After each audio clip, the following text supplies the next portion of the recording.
Jenn Retells a thing. Boom. Ooh, you'll love my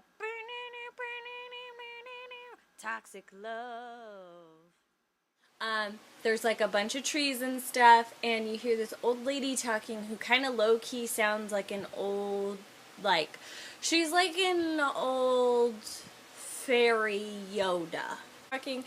And basically she's talking about how once a gajillion years ago there was this guy called Hexus, a bad thing that was like destroying the forest and blah blah blah blah blah blah blah blah blah.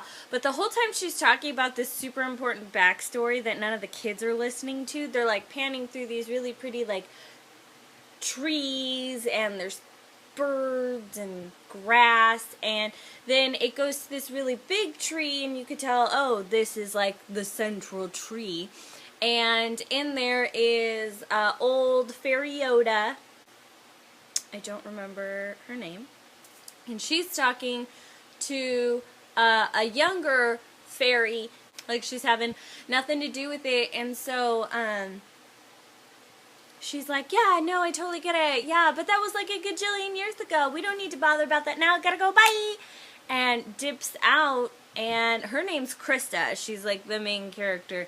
And so the old fairy Yoda's like, Krista, wait, this is important. I know, like, then there's music, and it's like a nature-y music, but the kind of nature-y music that you hear in the 90s, which is a lot of steel drums. And then she runs into this group of other fairy dudes, and there's clearly one who's the leader, and I can't remember his name, but he clearly has the hots for Krista, and he's like, hey, what about later? We go do this thing. And she's like, oh, I can't. And she hears a noise, and then out of nowhere, this like a beast comes in and is like, meow, and crashes into the big tree. And everybody's like, ooh, what's that? And they go and investigate, and this is clearly a bat, and it looks like he's got a hanger embedded here, like it comes out like that. And turns out he was a bat that was tested on by humans, and he finally escaped. And Krista like, humans? Humans are real?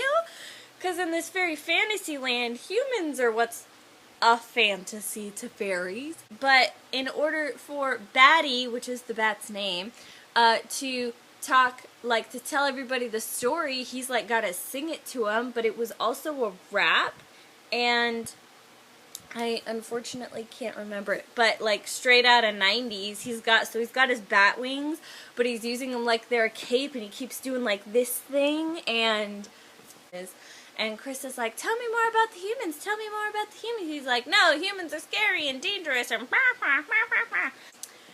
he won't tell her more, and then she like hears this noise, and then boom, next scene, like then it's the story switches, and now you're looking at this guy who's clearly human. He's got his headphones on, and they're connected to his tape deck. So that's how you know how old this is. They got the tiny little headphones that go across the head, and like, and tape deck. And he's like grooving to music. He's got a spray can, he's shaking it, and he's spraying red X's on the trees. You're like, oh, clearly this guy works for a lumber company. Like, they're chopping trees down. Alright, that's lit.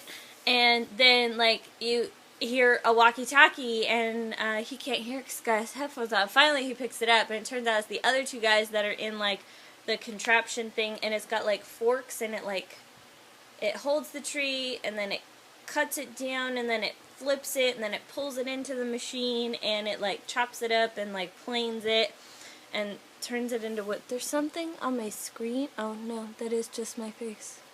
Well, that's lovely.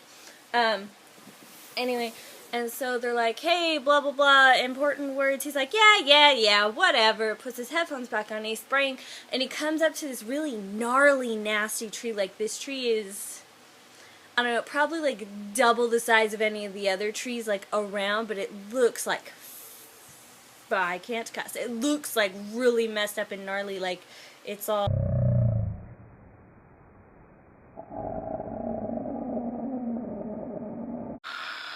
but a tree. So if that noise were a tree. And So then he's like looking at the tree, he's like, and sprays red X on there, and he turns around to walk away, but the camera doesn't. The camera focuses on the tree, and you're like, oh crap, this is the tree. Like, this is the one that Grandma Yoda was talking about, and the one that they enslaved Hexus in, and you're like, well, maybe it's not. And then it zooms in on the spray paint of the X, and it starts bubbling and, like, disappearing, and you're like, yep, that's Hexus. In that tree, he's sprayed red X on it. That's gonna end terribly. And then it goes back to Krista, and Krista has been like just perusing her way through the forest and comes across the human man, and she's like, humans are real. Humans are real. Like, she's losing her shit. And then like he like sees her but doesn't see her because he doesn't have the fairy gift of sight, but she gives that later because she's got some magical powers. Anyway, he sees like a reflection, and he's like, hey, what's that? What's that? And he's not paying attention. Behind him, a tree starts to fall, and she's like, and so she gives him she shrinks him, and then she gives him the gift of fairy sight, and he's like, I'm shrunk, fairies are real, what is this? How do I describe it?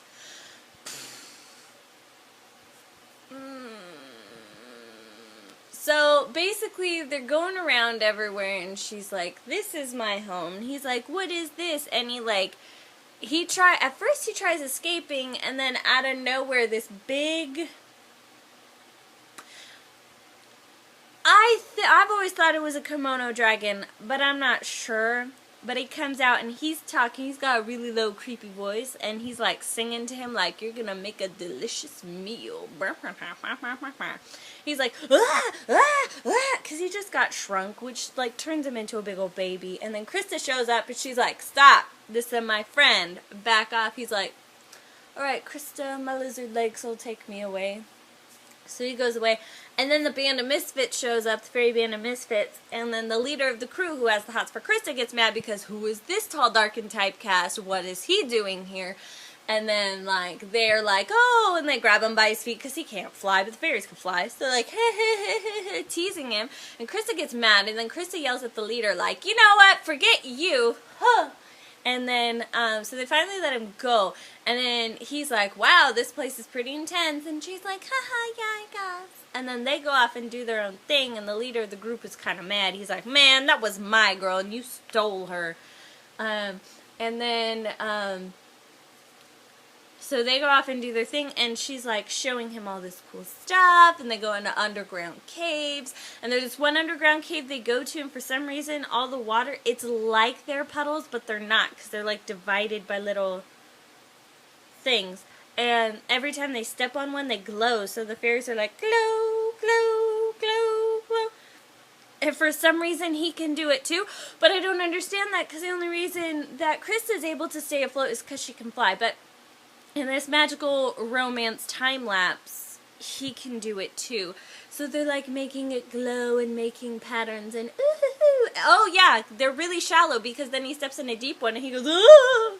So she has to go like try to find him, then they do that cute, oh no, my mouth is full of super parasitic water, let me just spit it out your face. And then it cuts to the next morning, and she wakes up because she hears something, and it turns out this guy's carving their initials into the tree with a pocket knife, and Krista loses it. She's like, how dare you, can't you feel the trees? He's like, what are you talking about? Trees can't feel. She's like, yes, trees can feel here, and takes his hand and puts his hand on the tree and puts her hand on it and uses her powers to force him to feel the tree, and like her powers glow blue onto his hand, and then you see the anger of the tree and the pain of the tree glow red, and he's like, ouch, ouch. She's like, yeah, you're hurting the tree, like, look at all this stuff. And then he's like, oh, that's nonsense, blah, blah, blah, but wow, I'm so sorry, I'll never do that again. And then they go to the main tree because the fairies found some newfangled angled technology, and they're like, what is this? Turns out it's the Shrunken Boy's tape deck. And he's like, I know what this is. And walks up, and the fairy crew leader is like, you don't know what this is. And so the other guy goes, boom!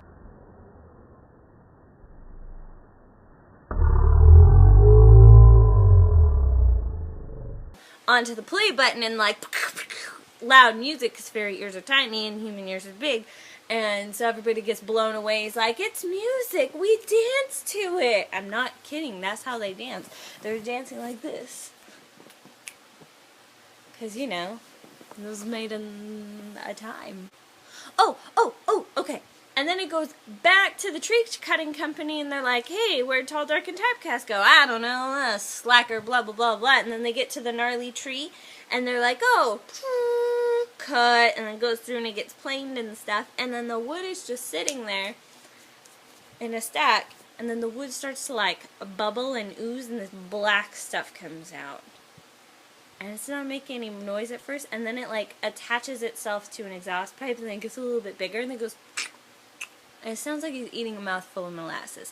And this is Tim Curry's part, and ooh, he does good. So he's, like, sucking down this pipe, and then he starts singing the song that I did very badly earlier, called Toxic Love. And then he finishes his song, and then he gets on the intercom to talk to the guys who are in the cab. It says, boys, we're going to Ferngully. No breaks, no cakes, no blah, blah, blah, blah, blah. And the guys are like, well, I don't know. He goes, and I want to be there by tomorrow. And they're like, tomorrow? He's like, I said no breaks. And then they said, buku overtime. Cuts back to the next day. Tall, Dark, and Typecast, like, notices something in the water. He, like, dips his hand in, and all that comes out is black. And he's like, oh no. And he realizes he has to come clean to Krista, because he had told Krista that the X's were good for the trees. Comes clean to Krista. Krista's like, no, this can't be. And then she flies up through the canopy, which fairies aren't supposed to do, because they're not, like, they're pretty susceptible to light. Gets almost blinded, but then she sees, like, out past Ferngully, there's all this no treesness and, like, dead and desert. She's like, oh, it's true. And old fairy Yoda has been trying to give Krista lessons, and she's like, well, you done messed up because I'm dying. It's now your turn. And so Hexus shows up, he starts wreaking havoc, and by this time he's been sucking down all the fumes and stuff. He's flipping gigantic. Like, he's basically taken over that machine. And so then it's a war, fairies versus machines, and Tall, Dark, and Typecast is, like, trying to figure out a way to turn off the machine, and he can't.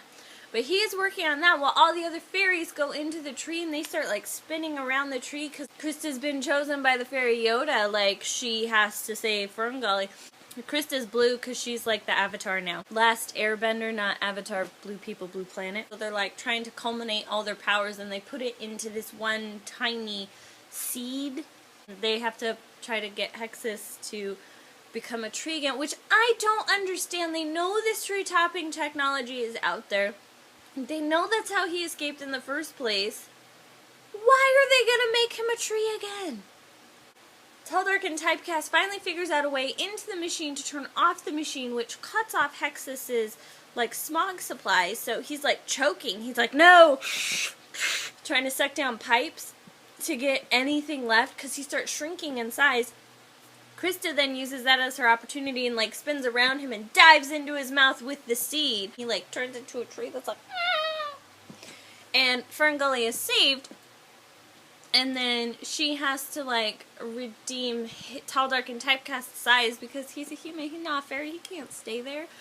And, like, she gives him a seed, like a forget-me-not, like, always remember me. And then, like, returns his size, and he goes back to the other two human characters. He's like, guys, we needed to really rethink the way we use the trees, and blah, blah, blah. And then he, like, plants the seed, like, I'll never forget you, and takes off, and she uses her tree-enhancing time powers and makes the tree automatically grow. And then he walks away into the sunset, and that's the end of the story.